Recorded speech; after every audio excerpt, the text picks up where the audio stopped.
Bismillahirrahmanirrahim. Assalamualaikum warahmatullahi wabarakatuh. Jumpa lagi kita di channel Sumber Dakwah Official. Nah, ini ada Bung RH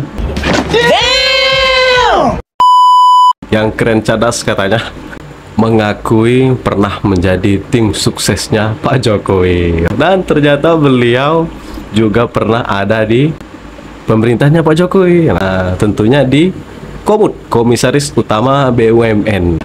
Apa saja statement beliau dan apa saja penyebab beliau sampai begitu membenci Pak Jokowi? Langsung saja kita melihat videonya. Bismillahirrahmanirrahim. Refli kan dulu pernah ya menjadi pendukungnya Jokowi juga ya. Iya, tahun 2014. Iya, sampai beliau dapat mengakui komut BUMN lagi. Cerita dong Bang Refli, apa yang terjadi? Ntar saya minum dulu. Emang apa sih nggak boleh? Sombong amat.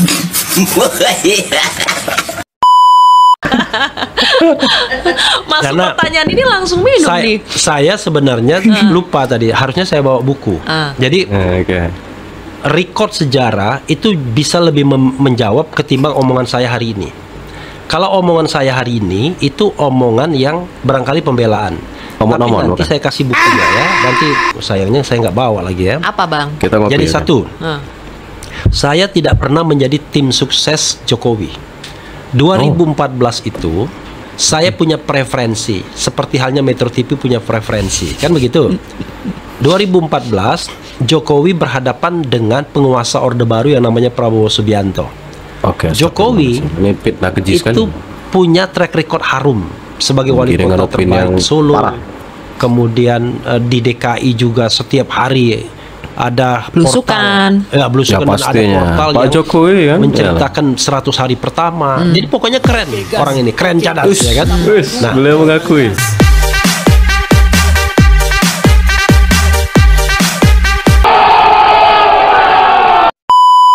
Begitu dia dimajukan ke Pilpres, berhadapan dengan menantu Pak Harto yang Orde Baru. Saya ini orang yang pernah merasakan hidup di era Orde Baru. Nggak enak. Ngomong begini, langsung ditangkap kita keluar. Ya kan? Pak Prabowo pun diserang. Semua hal-hal yang terkait dengan misalnya kebebasan berpendapat, nggak enak. Makanya kalau ada orang membela-bela Orde Baru, saya katakan kok bisa ya orang bisa balik-balik. Saya mengatakan Orde Lama dan Orde Baru itu orde yang otokratik, ya, otoritarian. Kalau dikatakan misalnya Orde Baru lebih baik daripada Jokowi, enggak. Saya harus objektif, enggak. Di sini masih ada room sedikit, tapi jangan salah, room itu makin menyempit. Beliau mengakui enggak ada lagi room. Pak Jokowi catat itu otokratik, ya. Nah, jos. Karena itu, ketika Anda berhadapan putra mahkota Orde Baru melawan orang yang lahir pada era reformasi, bahkan kita nggak ngerti Pak Jokowi ini siapa. Kan tahun 98 nggak ada dia ikut demo dan lain sebagainya. Maka saya katakan tadi saya membela value 4 tadi kan, demokrasi, ya kan. Maka saya bela Jokowi bukan sebagai tim sukses, tetapi sebagai seorang opinion maker. Yang akhirnya Metro TV undang saya terus kan, karena saya memiliki opini yang baik. Salah satunya adalah saya bilang 99% permohonan Prabowo akan ditolak di MK, dan benar itu semuanya. Kodarinya mungkin gara-gara itulah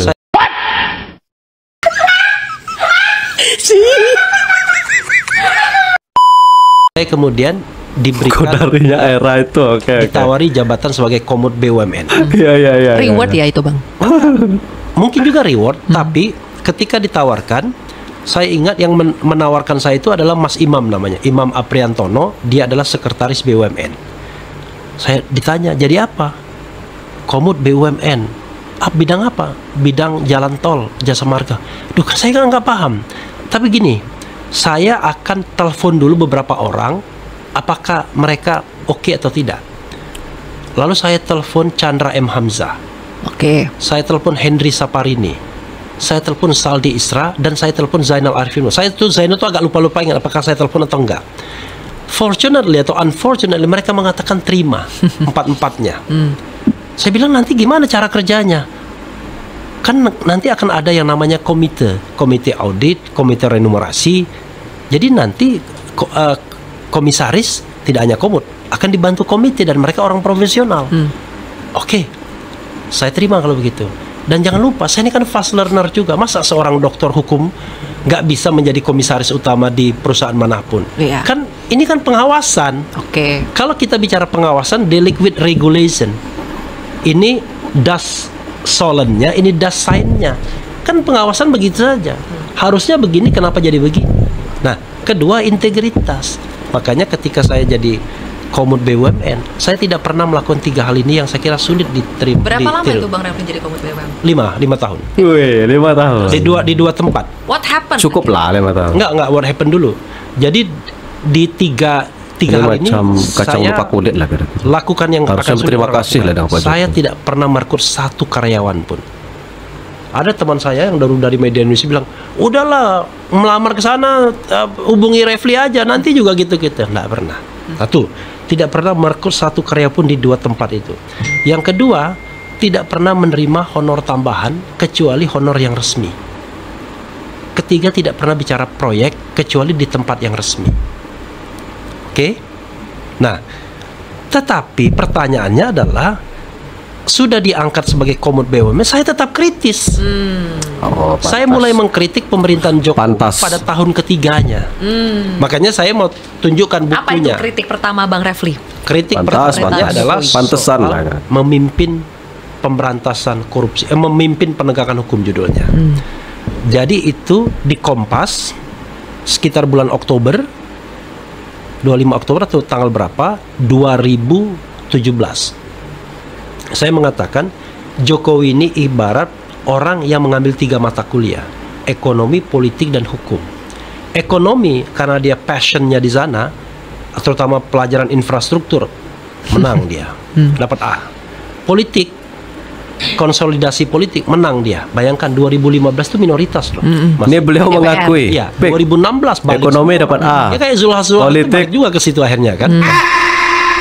Dapat A juga saya bilang. Akhirnya Konsolidasi politik. Tapi Bung begitu Keren kita Cadas bicara law mengakui. enforcement, penegakan hukum, dia nggak punya passion, dia nggak punya gairah di situ. Nah, ini Saya lebih mengatakan kasar. dia tidak hanya Lebih ke unable, tapi juga dengki. unwilling. Kalau Anda tidak able, maka Anda bisa diajari, bisa di force, ya kan?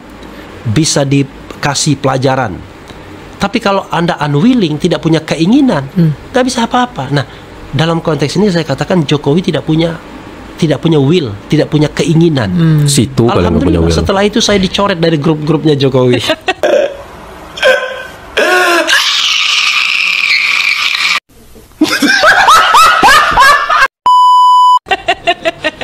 Tapi masih jadi Komut BUMN. Syukurin lah. 2017 dan saya baru diberhentikan sebagai Komut BUMN itu 2020. Harusnya Anda berterima Setelah kasih. Erick Thohir Untuk berkuasa, tapi kebaikan itu Pak pun Jokowi. tidak langsung juga.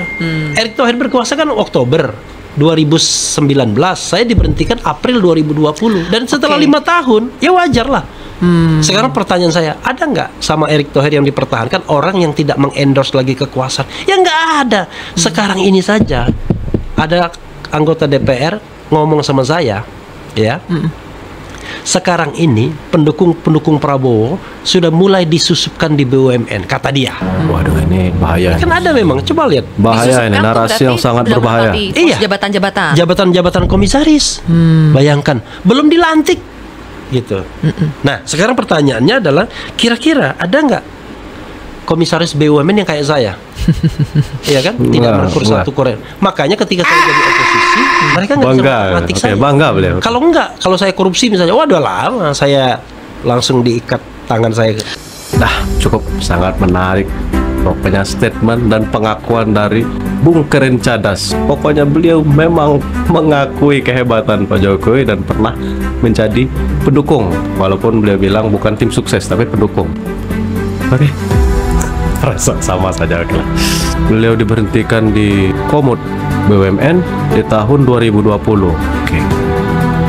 Berarti beliau masih menjabat di pemerintahan Pak Jokowi, tapi beliau berbelok. Kira-kira apalah istilahnya, kalau bagi kalian apalah istilahnya? Berbelok atau berkhianat atau apalah. Dah, pokoknya terjawab sudah kenapa Bung RH begitu keras atau begitu sakit hati dengan Pak Jokowi. Terjawab sudah, bagaikan kacang lupa kulitnya. Nah, itu untuk pembelajaran bagi kita semua. Jadi jangan pernah kita melupakan kebaikan orang atau melupakan jasa orang yang pernah berjasa kepada kita. Saya akhiri, dan tentunya tetap jaga persatuan Indonesia. Jangan mau termakan isu hoax, jangan mau tergiring opini yang sangat menyesatkan. Tentunya tetap kawal kemenangan Pak Prabowo dan Mas Gibran. Saya akhiri, wabillahi taufiq wal hidayah. Wassalamualaikum warahmatullahi wabarakatuh.